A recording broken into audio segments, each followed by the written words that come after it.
اسلام آباد وزیر اعظم اپنا گھر ہاؤسنگ پروگرام کے لیے شہریوں کی دلچسپی میں واضح اضافہ دیکھنے میں آیا ہے۔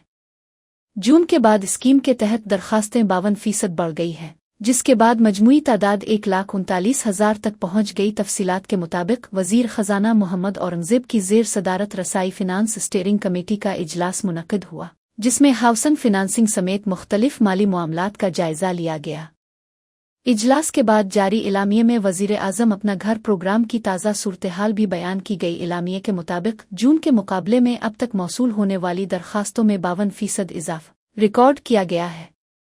مجموعی طور پر درخواست گزاروں کی تعداد 1,39,000 ہو گئی ہے، جس سے اندازہ ہوتا ہے کہ شہری گھر بنانے یا خریدنے کے لیے اس پروگرام سے فائدہ اٹھانے میں دلچسپی رکھتے ہیں۔ اجلاس میں بتایا گیا کہ صرف درخواستیں ہی نہیں بلکہ پروگرام کے تحت فراہم کیے جانے والے قرضوں میں بھی اضافہ ہوا ہے۔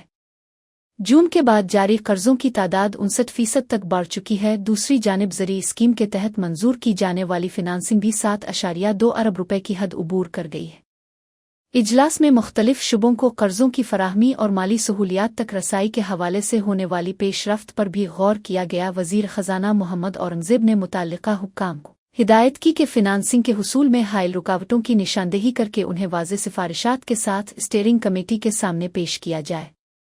انہوں نے مالی سہولیات تک شہریوں کی رسائی مزید آسان بنانے کے لیے مسائل کے مؤثر حل پر زور دیا۔ حکام کے مطابق ہاؤسنگ پروگرام میں درخواستوں اور قرضوں کی بڑھتی تعداد اس بات کی عکاسی کرتی ہے کہ شہری اپنے گھر کے حصول کے لیے دستیاب مالی سہولت سے فائدہ اٹھانے میں دلچسپی لے رہے ہیں۔ درخواستوں میں مسلسل اضافے کے پیش نظر متعلقہ اداروں کے لیے درخواستوں کی جانچ پڑتال اور قرضوں کی منظوری و فراہمی کا عمل بروقت مکمل کرنا بھی اہم قرار دیا جا رہا ہے۔